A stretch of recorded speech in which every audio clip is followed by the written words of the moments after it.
Welcome to another video. I don't know what 4chan is. Dot threads 4chan. I don't know what that is. Is it like Reddit threads or some shit? But like in a different like part of the world. So like in Europe they use 4chan instead of like Reddit. I don't know. 29, 2007, an anonymous 4chan user uploaded a disturbing post with the words, "If anyone can correctly guess their own post number, I will tell you where she is buried." Eerily, the post was accompanied by an image of a teenage girl. For context, on 4chan, each thread is assigned a unique post number, which is completely random and serves as an identifier for that specific post. These kinds of posts where the OP would reward other users with something if they managed to guess their exact post number were pretty common. But the rewards themselves were rarely this dark and specific. You can probably understand how the creepy nature of this particular post instantly caught the attention of so many people. It's worth mentioning that the dates and times from the screenshots shown are the archived dates and times, meaning they're not accurate. But over the following minutes after the post was made, several other users jumped in to guess their post numbers. And just 15 minutes later, a user correctly guessed theirs. After which the OP made good on their promise and said, "Winner, here you go," and then a set of coordinates. Strangely, the coordinates pointed to a pretty random patch of trees on the side of a county road about 50 miles east of El Dorado, Kansas. But as it was later revealed, there was nothing random about the location. The girl in the image in the anonymous user's post was 18-year-old Emily Sander, a Butler Community College student who had gone missing a little less than a week before the disturbing post was made. Shockingly, the police found Sanders' partially clothed body around an hour after the coordinates were revealed at the exact coordinates provided by the user. It's important to mention that by the time the uploader revealed the coordinates on 4chan, the cops had already been investigating Emily's disappearance for a few days. And they were already zeroing in on a suspect. As the investigation had revealed, Emily had disappeared on November 23rd of that year after leaving a bar outside El Dorado with a man named Israel Mirales. Did he do it? According to two witnesses, Israel had bought Emily and her friends drinks at a Chinese restaurant in El Dorado before accompanying them at a bar called The Retreat. After the two left the bar, Emily was never seen alive again. Following the finding of some pretty compelling evidence of Israel's involvement in Emily's disappearance, the authorities put out a warrant for his arrest. But by then, Israel had already fled to Mexico. Fortunately, due to the severity of the crimes, the cops were able to extradite him back to Kansas for interrogation. During his testimony, the suspect claimed that after they had left the bar, he and Emily had gone back to a motel room together. According to his version of the events, at one point in the night, another man had shown up at the motel room and tried to rob him, after which he allegedly left the motel alone. When he came back a few hours later, Sanders was supposedly dead. The story is already kind of hard to believe, especially when you factor in that after allegedly finding the lifeless victim in the room, Israel claimed that he panicked, put her body in the trunk of his car, and headed to a house where his 16-year-old pregnant girlfriend was staying in nearby Baxter Springs. Again, this was already a huge stretch, and it didn't exactly help Israel's case that investigators found a large knife and clothing with his DNA in a trash can at his girlfriend's home in Baxter Springs. When it was more than obvious that Israel was responsible for the crime, a judge sentenced him to life in prison without parole. As for the 4chan thread, I couldn't find any official confirmation that the post was uploaded by Israel. And it's worth mentioning that because the coordinates were revealed a little under an hour before the cops officially announced where they had found Emily, the thread could have been opened by someone on the police force who knew about the location before the public. Still, there's a very real possibility that the 4chan post was uploaded by the killer himself, adding an even more disturbing layer to an already horrific crime. Hey Scottsdale! What if he didn't do Want it? to sweeten like, people's day with did come scoops around of him? fresh frozen custard? But like they knocked him out or some shit? I On don't know. August 25, 2009, a 4chan user opened a thread with the title, "Look What I Found." The caption read, "So, I was looting through some stuff my dad left when he died, and I found this. Yeah, The old bastard had a live grenade. It seems kinda old, but looks okay to me. What would the random board do with it?" not Next to the Well, caption okay. was an image of the OP's hand holding what appeared to be a live grenade. For the next 15 minutes, the thread was flooded with all kinds of comments from users all around the world, with some claiming that the grenade was fake and asking the uploader for proof that it was made out of real metal and wasn't just a plastic imitation. Let me see the bottom of it. Bottom. It's plastic, lol. No plastic, dimwit, it's all metal. With this comment, the OP included an image of himself holding up a lighter That to a is the grenade, dumbest which shit I've is ever seen. obviously a horrific idea. Still, it was nothing compared to what was coming. Disturbingly, some of the other commenters encouraged the poster to throw the grenade in the toilet, saying things like, "Toss in toilet, don't flush, wait for epic fountain." You would think that the OP would be able to interpret the comment as a joke, but sure enough, a few minutes later he posted another image, this time showing his hand holding the live grenade over the toilet along with the caption, should I? This is where the story gets pretty disturbing. After posting this image, the OP suddenly went silent. Over the following minutes, other commenters jumped in to ask him what he ended up doing with the grenade, but there was no response from the OP. Shortly after, a commenter uploaded a screenshot of an article that had been published by a news station in Guatemala that same day. Chillingly, the article broke the story of a 17-year-old boy named Oscar Lopez who had passed away after detonating a live grenade in the bathroom of his house. According to the article, the boy's dad had been involved in the military at some point, which explains why it was in his home. Because of the timing, most of the commenters concluded that Oscar Lopez was the OP and immediately condemned the users who encouraged him to throw the grenade in the toilet. In the weeks following the incident, several news stations from Spanish-speaking countries published the story, which brought a lot of attention to the original thread on 4chan. Over the years, the story of Oscar's grenade has been reposted all over the internet thousands of times. And it's made its way into dozens of YouTube videos covering the most disturbing incidents caused by online threats. However, through my research, I wasn't able to find the original article or anything that would indicate that the story was real. Even after spending hours searching through online archives, I found absolutely no trace of the original article, which suggests that the article could have been faked. The only articles I did find were the ones that were published after the incident and cited only the original, non-existent article as their source. It's also pretty suspicious that the article was allegedly published pretty much within an hour of the OP's last comment, which further supports the idea that the whole thing was faked. It's possible that the OP himself could have posted the photoshopped article screenshot from another account to get attention. Or that he could have made the original post and then went quiet to get a reaction from the crowd, after which another user could have jumped in to keep the story going with a fake news article. Although, it's still very possible this is real and the original article has just since been lost to time. Because the incident is over 15 years old at this point, we'll likely never know the whole truth. Back in 2009, dozens of 4chan users started to bring attention to a pretty strange phenomenon that was taking place all over the internet, in which some mysterious comments about key lime pie were cropping up on countless websites, blogs, and forums everywhere online. Although the original 4chan threads in which these discussions took place have since been deleted, I was able to find some more recent Reddit threads covering the same key lime pie phenomenon. In 2016, Reddit user KeyLimeWTF uploaded a long post about his or her investigation into the whole thing, and it read, "So, I'm just gonna throw this one out there since I haven't found anyone who's investigated or discussed this super weird, almost nonsensical mystery. To begin, I was reading a story in my local college newspaper. In fact, it was the most read article on the site. There were 3 comments on the story itself, and one of them seemed utterly strange. There's an absurd amount of references to pop culture names as well as some political names. But the subject of every line relates back to, more often than not, these things. Mrs. Anita Pelaez, Captain Coochie Pelaez, Key Lime Pie, some Coochie's restaurant, North Carolina near the Biltmore Estate, Key West, Florida. And not every post is exactly the same, but some are. Some reference weird pop culture icons, while some just seem to be weird out-of-place pie recipes. The oldest post we found was from 2009, with the most recent being an awful TMZ story. Super weird, but if you were to Google or research those names associated with key lime pie, what you would discover is that this has been posted all over US media sites. A couple of things here that we discovered down the rabbit hole. Coochie's Key West Bar and Grill existed in one way or another. It's listed on local eatery websites and Google Maps, but there's really no information as to what exactly it was. The majority of the posts we found were done by a Jake Carson, a fake name, or by celebrity/political figures. Nothing totally makes sense, yet everything is related. Also, who would go through this much trouble for something as ridiculous as key lime pie for a restaurant that isn't real? I found that pretty much everything the OP was talking about in their post was perfectly true.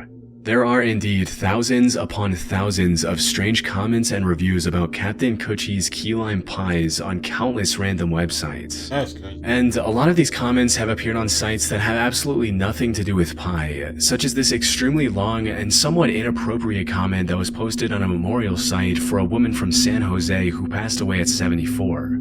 As I also found, a lot of these comments are posted in articles and blogs revolving around suggestive content, such as this other one that appears in an article about a dating show.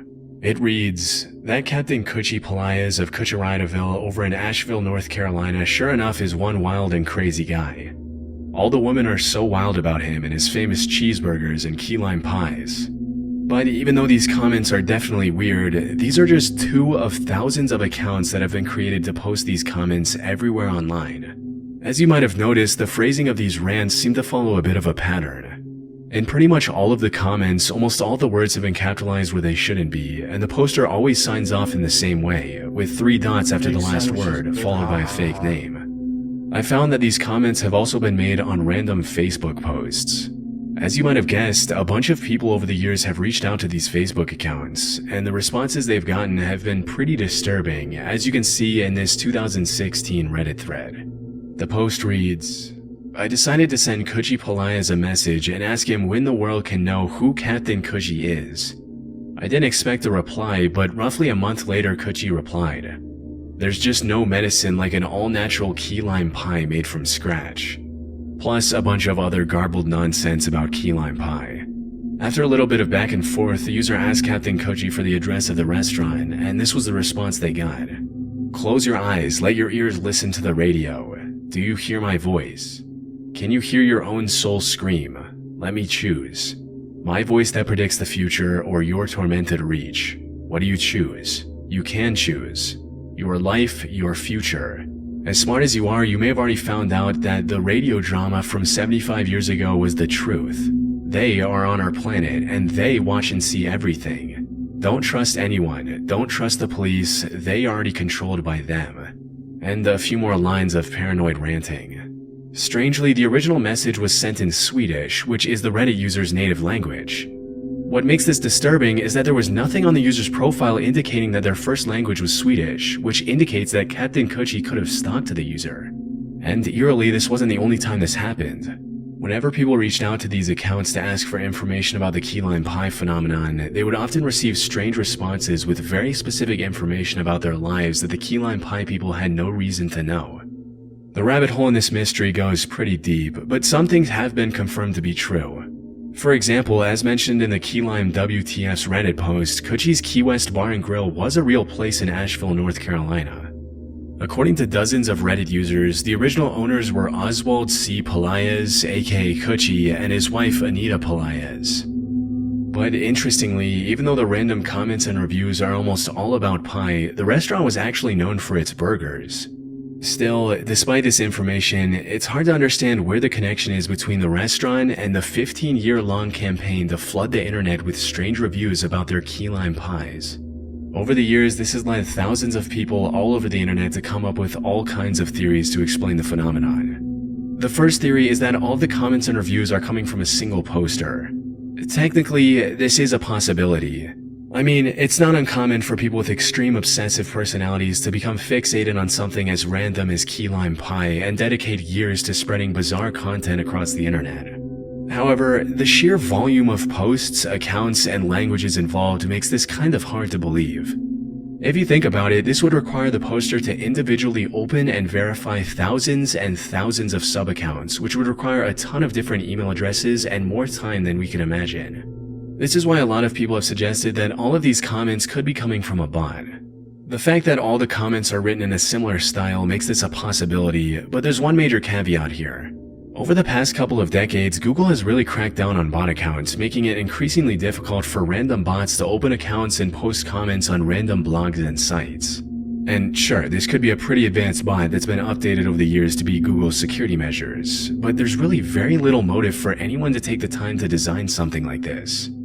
So, in the absence of a solid explanation, some slightly more disturbing theories have been proposed by the online community.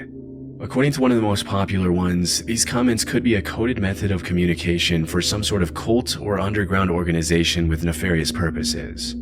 This could explain the endless, seemingly random pop culture references and indecipherable strings of garbled text with random capitalization. I also found some Reddit comments where the users alleged that Kuchi's Key West Bar and Grill was being used as a cover-up for something more sinister. For example, in 2017, a user posted a comment saying, "I grew up in Arden and drove by it nearly every day of my life and never once saw more than one car there. When I reached my 20s, I assumed it was a money laundering operation or something similar. A friend of mine actually ate there once many years ago. If I recall correctly, it was empty and the food was unremarkable. It had never occurred to me to do the same." This is honestly just one of those mysteries that you could make an entire documentary series about and you'd still barely be scratching the surface. To this day, nobody really knows where all these comments are coming from, who's posting them, and why or even how many people are involved in this whole campaign. And considering how deep the rabbit hole goes with this one, we can safely assume that it'll probably stay that way for a long time.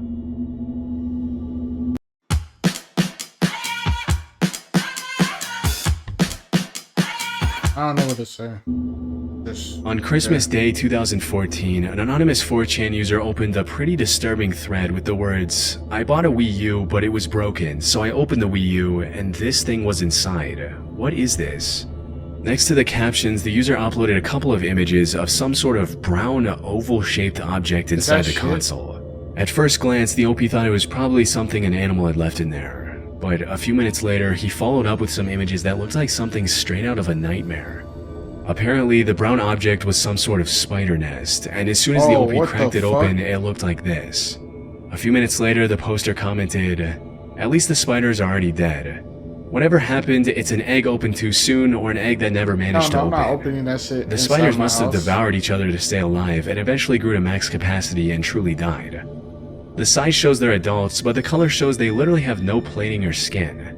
3 minutes later, the OP gave a chilling update saying, "This one was still alive." Yeah, why'd you open that? And this is where the house? thread starts to get a little disturbing. Just a few seconds later, another user commented on the post saying, "Okay, I googled it for you, OP. That's a dirt dauber nest. The spiders are paralyzed inside of it. If they're not dead by now and they're actually fresh catches, they're gonna be waking up soon." And responding to the image of the live spider the OP posted, the user warned, "This spider kind of looks like a brown recluse. If you let it sting you, your arm is gonna start rotting while you're alive." Responding to the original picture of the spiders, another user commented, "By the looks of it, the last one just woke up, and the dirt dauber might not even have started laying its larvae yet. If that's the case, these might all just be paralyzed. Also, I'm afraid for OP's life, since the spider that did wake up looks like a brown recluse, and if that's actually the case, the OP has a dirt dauber nest full of brown recluses. He's in for one hell of a ride." Over the next several minutes, dozens of other users jumped in the chat to warn the OP not to provoke the spiders under any circumstances. Fortunately, shortly after, the OP posted a final update to the thread saying, "OP here, they weren't dead and they started to move. I ran out of my house and called the exterminator. I'm posting from my cell phone." It's pretty disturbing to think that a nest of poisonous spiders could be growing inside of one of your consoles without you knowing it.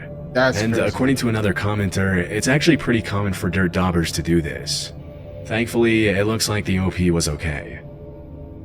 Yeah, yo, that's a live bomb. That's in March crazy. 2020, an anonymous 4chan user posted an image of a missing girl named Lisa Irwin, along with a set of coordinates that point to a random location in the middle of the trees somewhere in Lakeside Village, Kansas.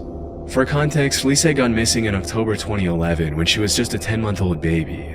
That day, Jeremy Irwin, Lisa's dad, came back from work at 4 a.m. and immediately called the cops when he saw his daughter was missing from her crib. Disturbingly, he mentioned to his wife Deborah that the front door was unlocked and that 3 cell phones were missing. During the investigation, a bunch of really strange things started happening, and it was hard for the cops to make sense of anything. Even though some witnesses had reported seeing a strange man carrying a baby wearing a diaper near the area where Lisa had gone missing, they didn't have enough evidence to arrest a particular suspect. Surveillance video from the area showed a man dressed in white leaving a wooded area near the Irwin's house at 2:30 a.m., but the suspect the cops brought in as a result of the footage had rock-solid alibis.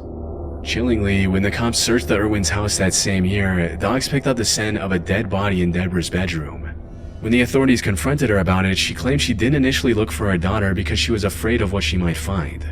This was just the first in a series of strange claims and contradictions that Lisa's mom would find herself in. Later, she would allege that the last time she had seen her baby, it had been around 10:30 p.m. But after, she confessed that she had been drinking with a friend and didn't remember when the last time she saw her daughter was. Investigators also accused Deborah of failing a lie detector test, and even her own best friend told the police that Deborah had a dark side and that she believed she could have been responsible for the disappearance of her own daughter. Strangely, the cops later found that one of the 3 cell phones that were taken from the house had made a 50-second call late on the night Lisa went missing. But both Deborah and Jeremy denied making the call. When the cops investigated the call, they found that it had been made to a Kansas City woman named Megan Wright. Interestingly, Megan had once been in a relationship with a suspect in the case, a drifter who lived in a halfway house close to the Irwins. Still, she denied being the one who had picked up the phone on the night of Lisa's disappearance. To this day, the cops are convinced that whoever made that call is responsible for whatever happened to Lisa, but in the absence of new evidence, the case went cold for a very long time. The image you see in the 4chan thread is actually an age-progressed picture released by the authorities to help the public identify the victim, and it shows what Lisa would have looked like at 7 years old. As soon as the user posted the coordinates, some of the commenters started suspecting that the OP was the perpetrator, and that the coordinates pointed to the location in the middle of the woods where Lisa's body was located. One user commented, "I just emailed this thread to 2 local NBC affiliates in Kansas that cover the Thompsonville and Oskaloosa area. Hopefully this is legit and we can finally do some good and bring peace to a family." But even though a lot of people got in touch with the police over the leaked coordinates, frustratingly, nothing really came of them. And it's unclear if the cops just didn't investigate the coordinates, or if they did but they didn't find anything there. To this day, Lisa's disappearance has created more questions than answers. Was it the guy who was seen in the surveillance footage? Was it the parents? Or the 4chan user? We'll likely never know. As you probably know, one of the most popular features of 4chan was that it allowed its users to stay completely anonymous, which was part of the culture of the forum. This is the first time Still, some users chose to have a username to put more weight behind their words and engage in genuine social interactions with others. This was the case with user UTV, who was very active on the 4chan sports board back in the day. Based on his post, UTV was an Englishman who followed the Premier League, was a fan of Aston Villa striker Christian Benteke, and hated Manchester City. Most of his interactions in the boards he participated in are pretty much exactly what you'd expect from a slightly aggressive sports fan in an online board. But there was one thing that made UTV's post stand out in the sea of 4chan threads. Strangely, UTV had a secret admirer, an anonymous user who tracked, archived, and followed every single one of UTV's posts and comments across more than 250 threads. Whenever UTV posted anything, the anonymous user would archive his posts, comment on them, and summarize his activities with perfect precision. At first, it was kind of funny, and it seemed like the user was just a troll who liked to mess with UTV for no particular reason. And it seemed like the trolling had the desired effect, as UTV would often blurt out some pretty aggressive comments at the anonymous user, frustrated with the level of obsession the user had developed towards him. In one thread, UTV commented, "Archiving my posts in here is one thing, but you're actually stalking me in other threads too. Get a life." After weeks of stalking and obsessing over UTV's every move, the user earned himself the nickname The Archiver from other board members who found his activities hilarious. Unfortunately for UTV, the more he engaged with the Archiver, the more the Archiver would obsess over logging, categorizing, summarizing, praising, and decorating his posts. And like I said, at first it was kind of funny, especially if you were just a random 4chaner watching the whole thing develop from a distance. But after a few weeks, the plot took a pretty creepy turn. In July 2013, the Archiver was no longer satisfied with simply logging the posts, so he started composing songs and poems based on UTV's interests and personality, including a limerick that read, "There was once a young Phil from Kent who loved to call Frodo an ent. He bet against Villa in a 3-1 thriller. They lost and his money was sent." It's worth noting that UTV's real name was actually Phil, meaning the Archiver had started finding out more and more personal information about him as time went on. Over the following weeks, the Archiver progressed from songs and poems to other kinds of worship and obsession, which included making ink blot tests featuring UTV's posts, as well as designing detailed floor plans for the home he would like to live in if he and UTV ever moved in together. He even made preparations for UTV's funeral with detailed instructions for his family to follow on the day of the ceremony. The madness continued for several weeks, until on October 7, the Archiver made his final post about UTV in the TRB board saying, I have been with UTV for 255 threads. This is the last one. My parents have discovered my UTV works, and they have insisted I remove everything of the type from my computer and be done with it. They will be monitoring my activities now to ensure I cannot do it anymore. This is my final message. I'm sorry to UTV, and I hope he sees this and understands. I have one more gift to share with him. This 97-page document contains every personal work I've created that involves UTV in any way. It is for him. I do not want anyone else to read it. However, I cannot stop you from doing so. As the entire internet soon found out, the archiver wasn't lying about the document. He literally compiled an almost 100-page PDF featuring everything he had written and designed over almost 5 months of insane obsession over a random dude on 4chan. The Phil Marillion, as the archiver titled the document, contained detailed information about Phil's posts, his interests, and his interactions with the archiver. On the front page, an explanation for the document reads, "Why am I doing this? Because UTV is my passion, my hobby, and my social life. I love him, and I love archiving his posts. Archiving his posts isn't enough. They are my bread and butter, but this is the salt and pepper on the sandwich that spices it up." The rest of the 97-page document is about as crazy as you'd expect from a guy who spent all his waking hours stalking another guy on 4chan.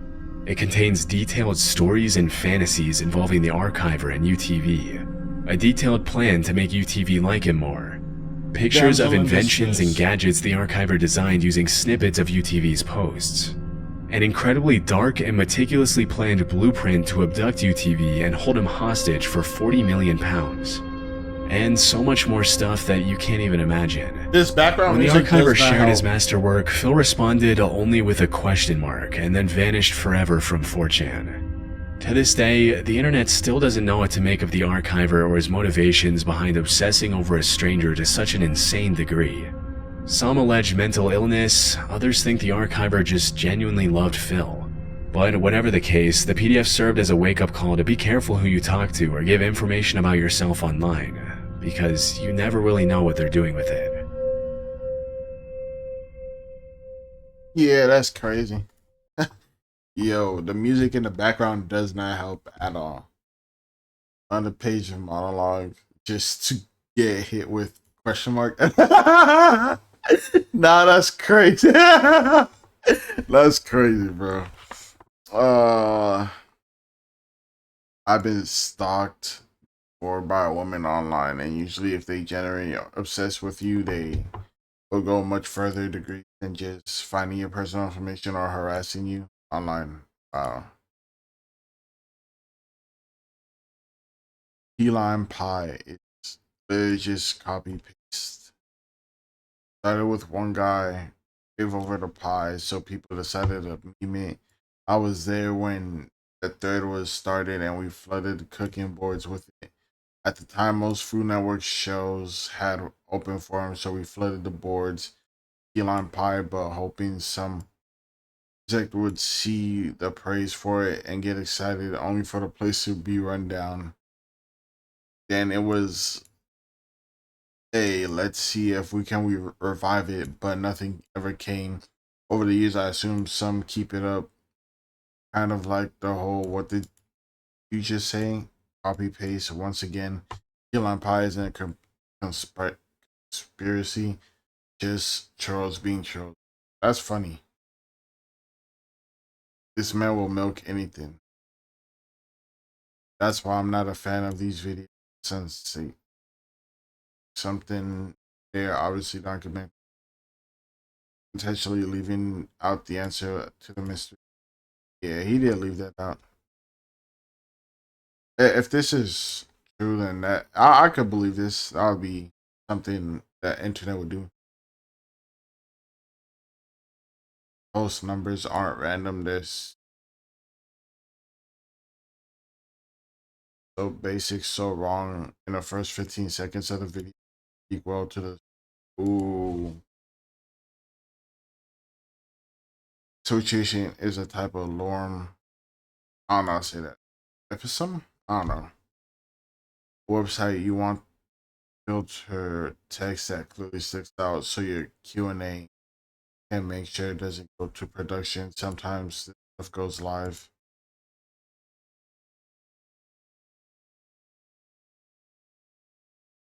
as this and evolved into a copy paster. Oh, so they were right. Hmm. Sometimes this stuff goes live, so you don't want to be writing nasty things. There's horror stories in this happening articles by celebrities about key lime pies fit the perfectly. For my business, we stone characters. Is this another copy paste thingy?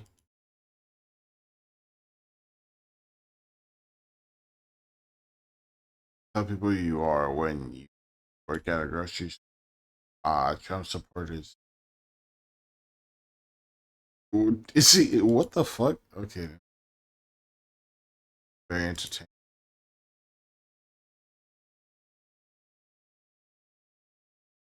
The internet is fucking. His parents' 16-year-old, pregnant 16-year-old girlfriend. Yep. Age of consent is 16 in Kansas. Uh, just because it's legal doesn't mean it's weird as fuck. I guess. Yeah, that's true. But yeah, let me know what you guys think of some of these. The music in the background sound doesn't help on some of these because I just be randomly getting chills out of nowhere, especially because I'm by myself with my dad going to work. So if I'm watching these, especially on a Halloween night or a Halloween month, I'm gonna wait until my dad's here. I'm dead. But yeah, like, subscribe. See you guys later. Hope you have a good day or night, and bye.